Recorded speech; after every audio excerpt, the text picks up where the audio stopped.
नमस्कार, आप सभी को दीपावली की हार्दिक शुभकामनाएं। हिंदू धर्मशास्त्रों के अनुसार देवी लक्ष्मी, जो धन, समृद्धि, सौभाग्य और ऐश्वर्य की अधिष्ठात्री देवी हैं, की उत्पत्ति का प्रमुख और सर्वाधिक प्रचलित वर्णन समुद्र मंथन की महान गाथा में मिलता है। यह घटना देवताओं और राक्षसों के बीच हुए एक दिव्य समझौते का परिणाम थी। एक बार दुर्वासार्ष के श्राप के कारण स्वर्गलोक की समस्त शोभा और समृद्धि लुप्त हो गई। देवता निर्बल और शक्तिहीन हो गए।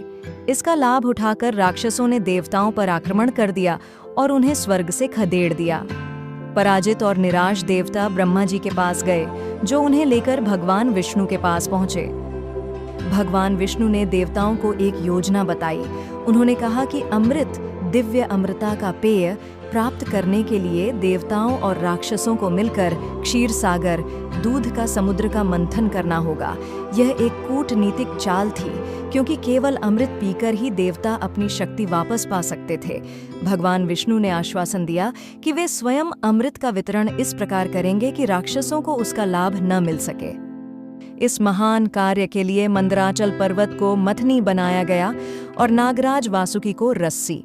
देवताओं और राक्षसों ने मिलकर पर्वत को घुमाना शुरू किया। हालांकि पर्वत के भारीपन के कारण वह समुद्र में डूबने लगा।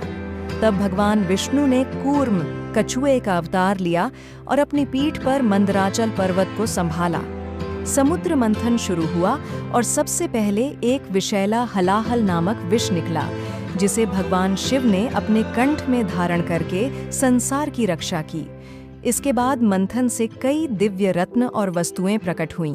कामधेनु गाय, ऐरावत हाथी, उच्चैः श्रवा घोड़ा, कौस्तुभ मणि, कल्प वृक्ष और अप्सराएं निकलीं। अंततः समुद्र मंथन से देवी लक्ष्मी प्रकट हुईं। वे एक स्वर्णिम कमल पर खड़ी थीं।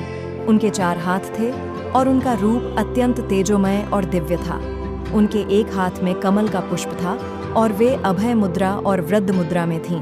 उनके सौंदर्य और प्रकाश से सारा ब्रह्मांड जगमगा उठा। उनके साथ ही समुद्र से श्री, समृद्धि और हरि, चमक भी प्रकट हुए। सभी देवता और दानव उनके दिव्य स्वरूप पर मोहित हो गए। देवी लक्ष्मी ने अपने लिए पति का चयन करना था। उन्होंने सभी उपस्थित देवताओं और दानवों में भगवान विष्णु को चुना, जो कूर्म अवतार में थे और जिनकी दृष्टि धर्म और कार्य में स्थिर थी। उन्होंने भगवान विष्णु के वक्षस्थल पर वैकुंठ में निवास करने का वर मांगा। तब से देवी लक्ष्मी भगवान विष्णु की अर्धांगिनी और शाश्वत सहचरी बन गईं। इस प्रकार समुद्र मंथन से देवी लक्ष्मी की उत्पत्ति हुई, जो न केवल भौतिक धन बल्कि आध्यात्मिक समृद्धि, ज्ञान, साहस और सौभाग्य का भी प्रतीक है। उनका जन्म अमृत के पहले हुआ। यह दर्शाता है कि बिना समृद्धि, लक्ष्मी के अमृतत्व, अमृत का कोई मूल्य नहीं है। इस कथा का सार यही है कि दिवाली का दिन देवी महालक्ष्मी के धरती पर अवतरित होने का दिन है। इसीलिए लोग इस रात अपने घरों के दरवाजे खुले रखते हैं, दीप जलाते हैं और महालक्ष्मी की पूजा करते हैं, ताकि वह उनके घर में प्रवेश करे और सुख समृद्धि का आशीर्वाद दे।